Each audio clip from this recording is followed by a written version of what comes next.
देवरानी और जेठानी की कहानी। हाय दोस्तों, आ गया हूं मैं फिर एक नई कहानी के साथ। चलिए शुरू करते हैं। एक देवरानी जेठानी की कहानी है। शुरू करने से पहले लाइक और सब्सक्राइब, वीडियो को शेयर जरूर कर दीजिएगा। तो चलिए बिना देर किए ही शुरू करते हैं। स्त्रियां को पढ़ने पढ़ाने के लिए जितनी पुस्तकें लिखी गई हैं सब अपने अपने ढंग और रीति से अच्छी हैं, परंतु मैंने इस कहानी को नए रंग ढंग से लिखा है।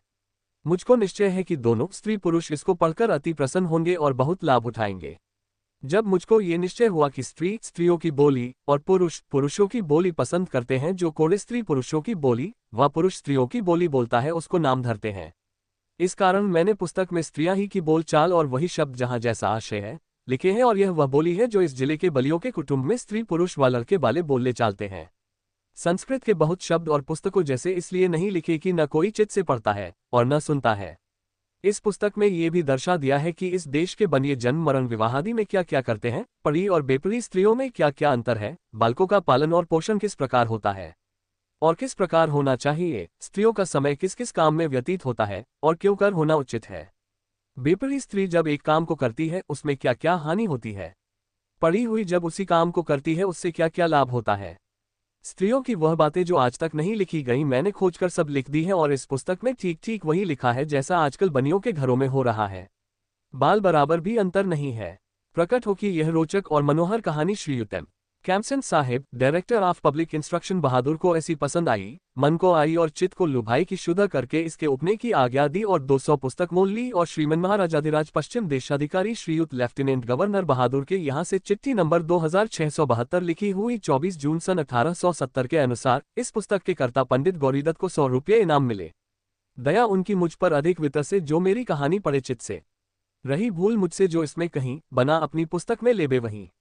दया से, कृपा से, क्षमा रीति से, छिपावे बुरी को भले प्रीति से। प गौरीदत्त शर्मा। मेरठ में सर्वसुख नाम का एक अग्रवाल बनिया था। मंडी में आड़त की दुकान थी। आसपास के गांवी से लोग सौदा लाते, इसकी दुकान पर बेच जाते। पैसा रुपया तुलाई का इसके हाथ भी लग जाता, और कभी भाव चढ़ा देखता तो 1000 का नाशपात लेकर दुकान में डाल देता और फायदा देख उसे बेच डालता। ब्याज बट्टे और गिरवी पाते की भी उसे बहुतेरी आमदनी थी। हाट हवेली, धन दौलत, दूध पूत परमेश्वर का दिया उसके सब कुछ था, और यह इसने अपने ही पुरुषार्थ से किया था। माँ बाप तो पिछले हजे में 5 वर्ष का छोड़कर मर गए थे। चाचा ने पाला था। थोड़े ही दिन हुए होंगे जब तो कुकइयों बेचा करे था, चना चबेना करता, खांचा सिर पे लिए गलियों में फिरा करे था। फिर इसने परचून की दुकान कर ली। मुंशी टिकट नारायण और हर सहाय काबली शहर के अमीरों की इसके यहाँ उच्चापत उठने लगी। इसमें परमेश्वर ने ऐसी की सुनी की आयत की दुकान हो गई। जहां तहां से माल आने लगा, बड़ी इज्जत बढ़ गई। लोग 50,000 रुपये का भरम करने लगे। सच है, जिसे परमेश्वर देता है छप्पर फाड़ के ऐसे ही देता है। बड़ा भला मानस था। अड़ोसी पड़ोसी सब इससे राजी थे। पुण्य दान में बहुत तो नहीं, परंतु उठे उमाहे कुछ न कुछ करता रहे था। बड़ी अवस्था में आप ही अपना विवाह किया था। पहले 2 लड़कियों हुई। बड़ी का नाम पार्वती, छोटी का प्यार का नाम सुखदेई रखा। फिर ईश्वर ने उपरातली 2 लड़के दिए। बड़े का नाम दौलत राम, छोटे का नाम छोटे छोटे पुकारने लगे। इन सब बहन भाइयों की कोई 2-2, 3-3 वर्ष की छुटाई बहाई होगी। बड़ी लड़की दिल्ली विवाही गई।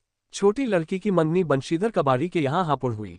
एक दिन रात को अपने घर में कहने लगा कि सुखदेई की माँ लाला बुला के दास हमारी बिरादरी में जो मदर्स में नौकर है, यो कहते थे कि अपने छोटे बेटे को तुम अंग्रेजी पढ़ाओ। इसमें तेरी क्या सलाह है, और दौलत राम को तो मैं अपने कार में गेरूंगा। उसने कहा अच्छा तो है। सारे दिन गलियों में कूदता फिरे है। परसों किसी लौंडे के कुछ मार आया था, उसकी मौ लड़ती हुई यहाँ आए, और मैं तुमसे कहना भूल गई। आज चौथा दिन है कि दिल्ला पौडे हमारे पुरोहित की बहू मिश्रानी आई थी और कहे थी कि सुखदेई को मेरे साथ नागरी पढ़ने भेज दिया करो, और भी मोहल्ले की 5-7 लौंडिये उसके घर जाया करे हैं और वह सीना पिरोना भी सिखलाया करे है। और वह बड़ी बड़ी बात कहे थी कि जब सुखदेई पढ़ जाएगी चिट्ठी पत्री लिखनी आ जाएगी, घर का हिसाब लिख लिया करेगी, और उसके घर कभी कभी एक मेम आया करे है। लौडियों को देख हरी हो जा है, और उनका पढ़ना सुनकर किसी को छल्ला और किसी को अंगूठी दे जा है। सो छोटेलाल तो मदरसे में बिठाए गए। दौलत राम लाला के साथ दुकान जाने लगे, और सुखदेई मिश्रानी से नागरी पढ़ने लगी। एक दिन कोई 4 घड़ी दिन होगा, छोटेलाल बाहर खेल रहा था। घर में भाग गया और कहने लगा कि मौ लाला आवे हैं। यह अपने मन में डर गई और कहने लगी कि आज दिन से क्यों आए। इतने में वह भी आन पहुंचे और खाट पर बैठ गए। इसने छोटेलाल को पंखा दिया और कहा लाला को हवा। ये बोले सुखदेई की माँ ले बोल क्या करे। जहां दौलत राम को टेवा गया था तनी गांठ करने को ना आया है। और झल्लामल जो कल खुर्जे से आए थे या कहे थे कि लड़की का बाप ढूंढकर बेचारा गरीब बनियो है। सरा के नुक्कड़ पर परचून की दुकान खोल रखी है, पर लड़की की सा बड़ी लड़ाका है। तुम्हारे समधी के पास ही हमारा घर है। और छोटेलाल की पीठ ठोक कर कहने लगा कि आई छोटेलाल हमारा नसीबेवर है। गुड़गांव के तहसीलदार ने इसका टेवा मूंगा है। अभी तो रास्ते में लाला दीनदयाल किरपी किताव गाड़ी में बैठे आवे थे। मुझे पुकार कर कहने लगे कि मैं मामा जी से मिलने गुड़गांव गया था, सो वह पूछे थे कि सर्वसुख आईटी का छोटा बेटा क्या किया करे हैं। मैंने कहा साहब मदर्स में अंग्रेजी पढ़े है और होशियार है। सो उन्होंने उसका टेवा मांगा है, तुम मुझे दे देना, मैं भेज दूंगा।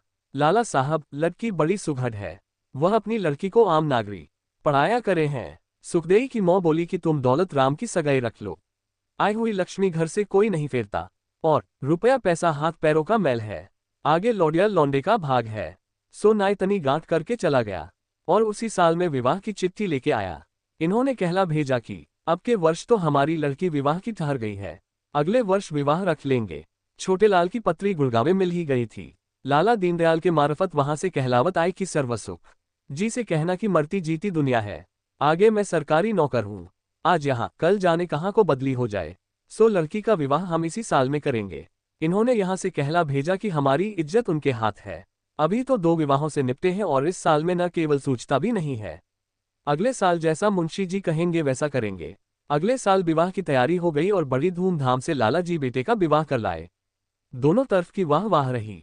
जब बहू घर आई बगैर डॉसन सब इकट्ठी हो गई और सुखदेई की माँ से कहने लगी, ले बहन बहुड़िया तो भली सुंदर है, तेरी बड़ी बहू का रंग तो सांवला है। जो कोई बड़ी बुरी आती है बहू कहती पाँव पड़ू जी, वह कहती बहुत शीली से पूती हो, बूढ़ सुहागन रह। जब कोई इसके बाप के घर की बात पूछती वह ऐसी मीठी बातों से जवाब देती कि सब प्रसन्न हो जाती, बिना वार्ता नहीं बोलती, चुपकी बैठी रहती। वह जब अवसर पाती अपनी पोथी ले बैठती। मोहल्ले और बिरादरी की बैबानियों में घूम पड़ गई कि फलाने की बहू बड़ी चतुर है, कोई कहती बड़े घर की बेटी है, इसका बाप तहसीलदार है, अंग्रेजी पढ़ा हुआ है, अपनी बेटी को आप पढ़ाया है। कोई कहती जी इसके साथ जो नायन है वह कहे थी इस पे सीनी पिरोना भी आवे है और भली अच्छी फुलकारी भी काढ़े है।